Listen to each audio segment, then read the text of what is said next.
70,000 years ago, the Earth was not the place you know today. The nights were darker, the predators hungrier, and the human race was teetering on the edge of extinction. Somewhere, far from the safety of any tribe, one lone figure walked the wilderness. No tools beyond what nature allowed, no fire unless stolen from a lightning strike, and no voice to answer back in the crushing silence. Every rustle in the grass could be a stalking beast, every shadow a hidden threat. The stars above gave no comfort, only a reminder of how small and powerless survival really was. But here lies the question that lingers through this entire journey. What does it truly mean to be human when stripped of everything except the will to endure? This story isn't just about danger. It's about hunger gnawing at the bones, fear crawling beneath the skin, and choices so brutal that they blur the line between man and beast. And let me tell you, the harshest trial wasn't always the fangs of a predator or the bite of the cold. There was something far more dangerous waiting within, something I'll reveal as we go deeper. Stay close, because this is not just a tale of survival. It is a confrontation with loneliness, desperation, and the terrifying silence of a world where no help and no hope existed. The morning begins not with comfort, but with dread, as pale sunlight creeps across a wilderness older than memory, a place where every shadow hides a threat and every sound might spell the end. Our lone ancestor stirs from a restless half-sleep, his body curled tight against the cold soil, muscles aching from a night without fire, skin torn by brambles that offered no shelter. His breath is shallow, his lips cracked, his stomach a hollow pit echoing with the growl of hunger.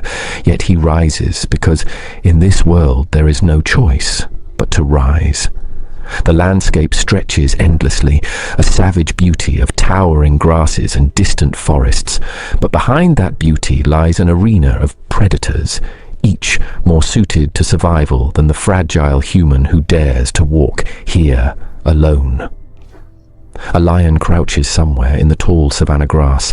A hyena circles beyond sight.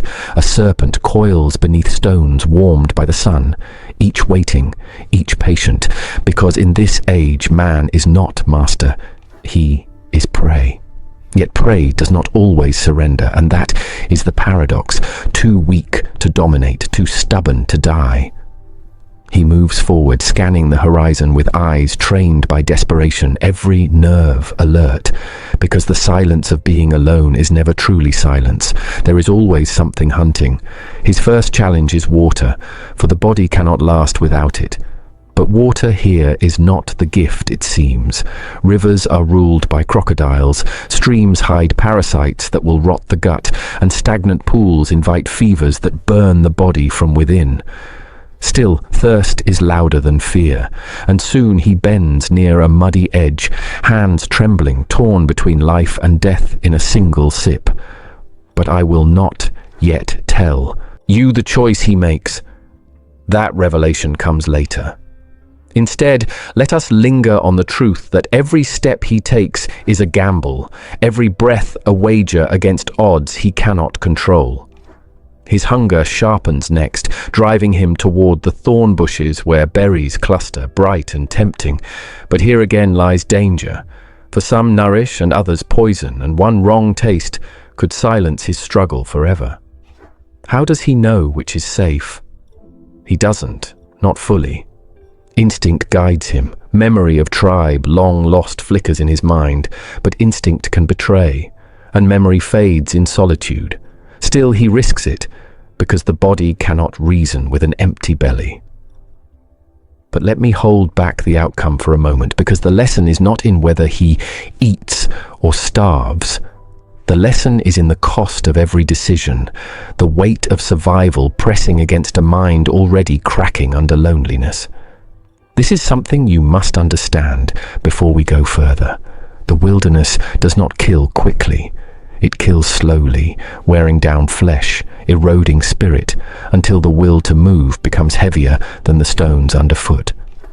He walks, yes, but each step drags the ghost of despair, and despair is a predator unlike any other. It waits inside, patient, invisible, unrelenting. I will speak more of that darkness later. For now the day stretches before him like an endless trial, and the air fills with the cries of vultures above, circling, anticipating, as if they already know the ending of his story. But does he fall today? Number today, he endures, though barely, stumbling forward into a silence so complete it feels like the earth itself has abandoned him. And this is only the first test. The real dangers have not even begun. Stay with me, because what lies ahead will shake the core of what it means to be human, and I promise you, the most terrifying part of his journey is yet to come. The day grows older, the sun climbs high, and our lone survivor feels the weight of hunger pressing deeper, gnawing not just at his belly but at his mind, because starvation does more than weaken the body. It unravels reason, it whispers dangerous ideas, it tempts with risks no sane man should take. He has managed to drink, yes, but whether that water carries sickness within him is something we will discover later. And that uncertainty itself is a torment, for every breath now carries the fear of a fever waiting to rise. Still, thirst quenched for the moment, hunger becomes the tyrant, and in this world, food is never free. The carcass of a fallen antelope lies not far, its ribs torn open, flesh glistening in the sun, but hyenas circle it already, their cackles sharp as broken glass. To approach means a fight he cannot win, yet to turn away means another day of weakness. And weakness is death in slow motion. He hovers at the edge of the smell, the stench both a promise and a warning, and his hands twitch, torn between desperation and fear. He does not move yet. I will not reveal his choice here. But remember this. Sometimes survival is not about bravery, but about knowing when to remain invisible, when to let hunger burn rather than risk one wrong step. Still, the torment grows, and he searches elsewhere, clawing at the earth for roots, chewing bitter stems that numb his tongue, but offer almost no nourishment. Hours pass. The heat weighs heavy, and exhaustion bends his back. And then, a flicker of hope. Fire. But not his fire, nature's fire, a lightning-struck tree smouldering in the distance, smoke curling upward like a signal to gods he does not know. Fire is both salvation and death, for where it burns, predators scatter, prey runs, and the forest reshapes itself into a stage of chaos. He approaches cautiously, for he knows the flames can kill, but he also knows this truth. Without fire, nights are long prisons of cold and terror, with only darkness for company. To carry flame is to carry survival itself. But how does one carry fire without tools, without flint, without knowledge beyond instinct?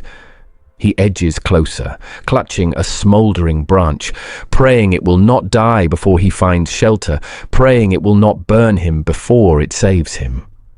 Yet holding fire is not the end of struggle. It is the beginning of responsibility. The flame demands food, wood, and constant vigilance, and alone, every spark risks dying with one careless moment. Still, for the first time, warmth touches his skin, and predators retreat, their eyes glowing faintly in the distance, reluctant to cross the boundary of light. For one fragile night, he is no longer prey in the open. But fire cannot silence hunger, and hunger returns more savage than before. His stomach twists, his ribs ache, and his vision blurs as if the world itself sways around him. Desperation grows, and desperation breeds madness. He begins to see shapes in the fire, to hear voices in the crackle, whispers of tribe long gone, companions that exist only in memory or in the cracks of his imagination. Is it madness, or is it the mind's last defense against loneliness? I will not answer that yet, but consider this. Sometimes the mind creates illusions, not to trick us, but to keep us alive a little longer. Still, the night is long, and though fire keeps the beasts away, it also attracts other dangers. A rustle in the dark, footsteps cautious but deliberate. Not predator, not hyena, not lion. Something else. Perhaps another human, perhaps a rival, perhaps a shadow that will remain unanswered. For now I will hold that truth from you. But know this, not every danger in the wild wears fangs, and not every threat comes from beasts. As dawn rises again, the fire weakens, his body is frail, and his mind hangs at the edge between reason and delirium. Hunger, fire, and madness. These are the three trials that test him now, and one of them will soon break him if the others do not. Stay close, because what happens next will show you a truth darker than the wilderness itself. Survival is not just about resisting death. It is about resisting the self. The wilderness does not forgive the weak, and as another day dawns, the lone survivor learns that predators do not always roar, growl, or announce themselves with sound. Some kill in silence, moving through shadows, patient, unseen, until it is too late. His body is already stretched thin, ribs pressing against skin, his pace slower than before, and predators sense weakness the way fire senses dry wood. It is an invitation. The grass sways unnaturally ahead, the air thick with the musk of something watching, and his heartbeat pounds like a drum announcing his fear. He clutches the smouldering branch he fought to keep alive, its embers weak but still glowing, though whether it is enough to hold back death no one can know. Lions, after all, respect fire only when it blazes bright. A fading flame is little more than a distraction. Yet lions are not the only danger here. Hyenas trail behind, clever, relentless, waiting not for a fight, but for collapse, for exhaustion to do their work for them. They laugh in the distance, a sound both mocking and prophetic, as if they know the ending he refuses to accept. But the cruelest predator of all is the crocodile, lurking in rivers he must cross, jaws open beneath the surface, invisible until the final second.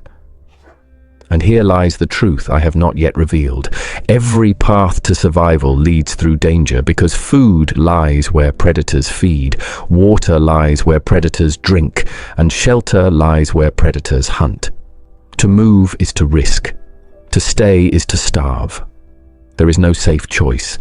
He creeps along the edge of a watering hole, eyes scanning, heart clawing at his chest, knowing thirst will kill him if he hesitates, knowing crocodiles wait with infinite patience.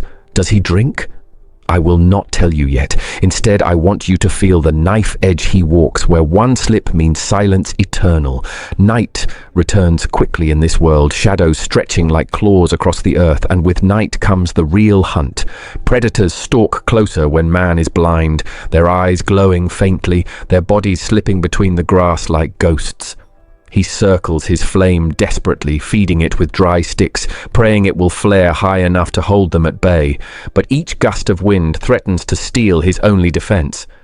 Imagine the sound: low growls, snapping twigs, the rustle of fur brushing against earth, every noise a reminder that he is surrounded. Yet sometimes it is not the ones you hear that are most dangerous, but the ones you cannot. There is movement behind him, soft, deliberate, a presence that freezes his blood. He turns, branch raised, but the darkness reveals nothing, at least nothing he can see. Was it a lion, a rival, or merely his own mind breaking under the pressure?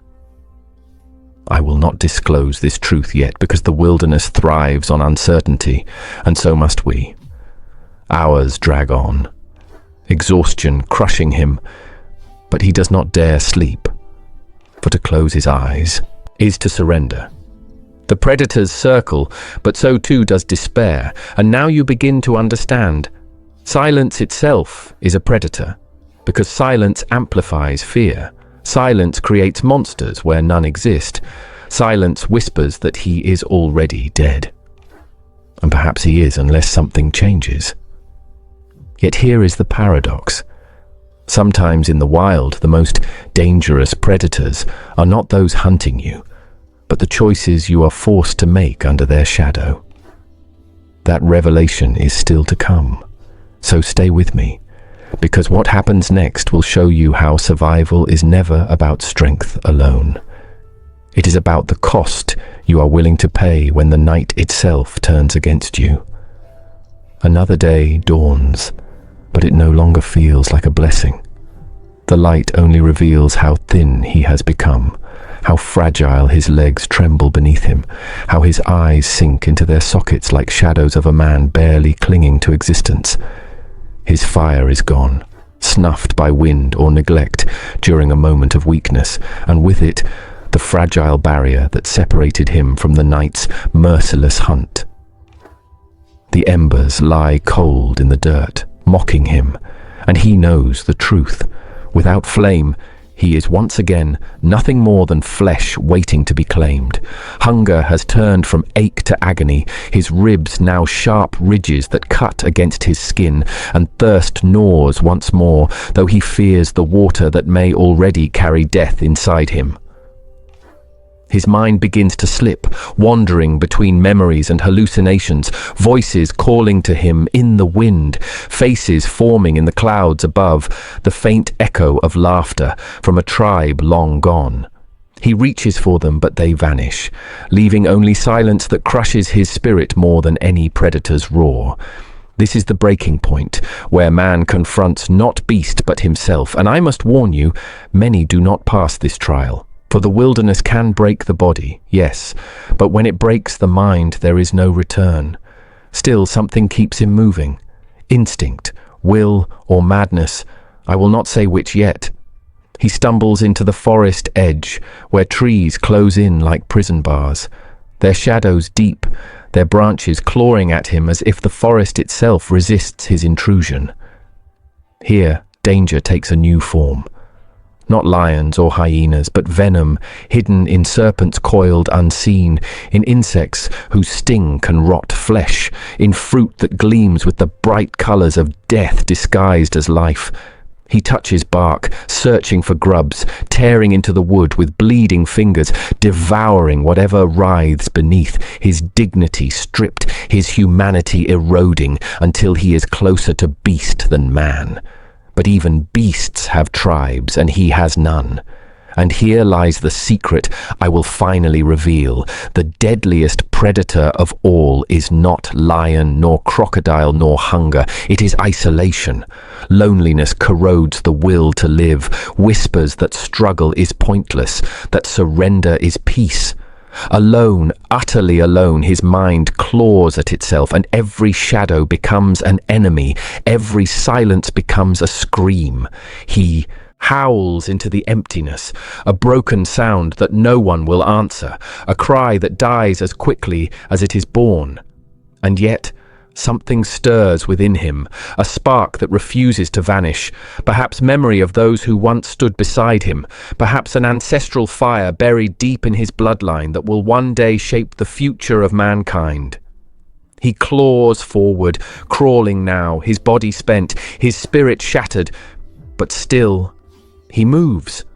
For survival is not about conquering the wild, it is about enduring it long enough to see another sunrise, no matter how empty, no matter how cruel. But the question remains, how many more sunrises can he endure before the wilderness claims what little remains? Stay with me, for the next chapter will reveal whether this fragile figure fades into the dirt or transforms into something far more enduring. So, what becomes of him, this lone figure wandering a merciless earth 70,000 years ago, stripped of tools, stripped of fire, stripped of everything except the fragile spark of will? History does not tell us the fate of one man, it tells us the fate of his kind.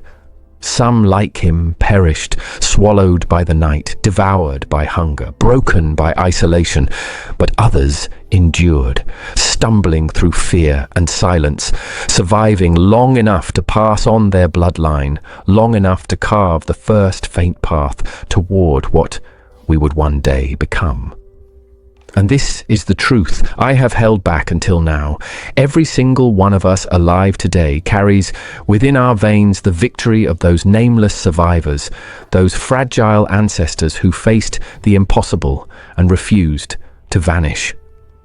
Alone, without hope, without help, they became the bridge between extinction and existence, and their struggle echoes in us whether we know it or not. Look at your hands. Your breath, your heartbeat. Each is proof that someone long ago survived when they had every reason not to. But survival is never glorious, never easy, never certain. It is not a story of triumph without cost. It is a story of endurance carved into the bones of the desperate. The man you followed in this journey may never have seen another sunrise, or perhaps he did. That answer is lost to time.